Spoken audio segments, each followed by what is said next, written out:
உலகத்தை காக்கும் super hero கதை உங்கள் எல்லாருக்கும் தெரியும். ஆனால் அந்த சூப்பர் ஹீரோவையும் சூப்பர் ஹீரோ வேர்ல்டையும் காப்பாற்றின நிஜ உலக ஹீரோ தெரியுமா? அவர் தான் ஆர்டிஜே அப்படின்னு அழைக்கப்படுற ராபர்ட் டோனி ஜூனியர். அவர் காப்பாற்றின super hero world Marvel universe. அதை காப்பாற்ற அவர் ஏற்றுக்கொண்ட கதாபாத்திரம் அயன்மேன். வாழ்க்கையில் அடுத்த நகர்வு நிச்சயம் கட்டாய வெற்றியாகவே இருக்க வேண்டும் அப்படிங்கிற சூழ்நிலையில் மார்வெல் கையில் எடுத்த திரைப்படம் தான் அயன்மேன். அதே சூழ்நிலை தான் ஆர்டிஜேவுக்கும். நிச்சயம் தோல்விகளை சந்திச்சு கனத்த இதயங்கள் வெற்றியின் மகிழ்ச்சியில் உருகி நெகிழ்ந்தது அயன்மேன் திரைப்படத்தால தான். கிட்டத்தட்ட ஒத்துப்போன கதைக்களம் தான் ராபர்ட் டோனிக்கும் டோனி ஸ்டார்க்குக்கும்.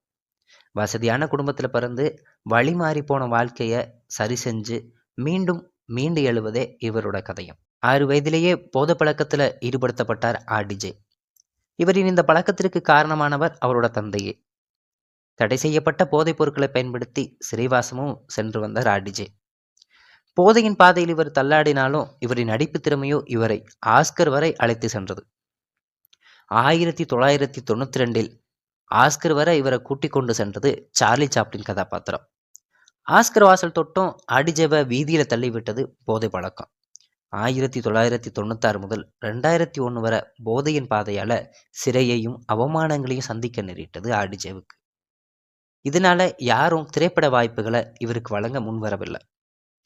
2003 போதையின் பாதையிலிருந்து ஆர்டிஜேவை மீட்டது அவரோட மனைவி சூசன் டோனி.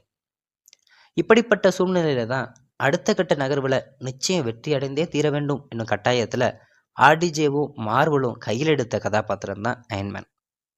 ஆஸ்கர் வர சென்ற நாயகன் அப்படிங்கிற பொழுதும் மார்வலுக்கு அயன்மேன் கதாபாத்திரத்துல ஆர்டிஜேவை நடிக்க வைக்க துளியும் விருப்பமில்லை.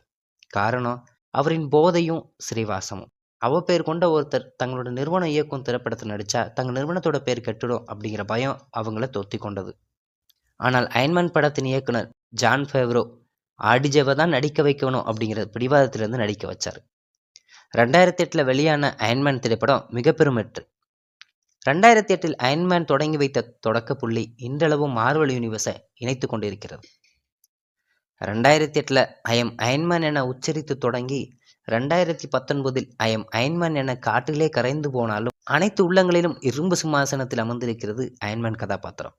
ஏட்டிலே எழுதியும் கிறுக்கியும் வச்சிருந்த ஒரு சிறிய கதாபாத்திரம் ஒருவரோட வாழ்க்கையையும் ஒரு நிறுவனத்தின் போக்கையும் மாற்றி அமைச்சதுன்னா அது நிச்சயம் அயன்மேன் கதாபாத்திரம்.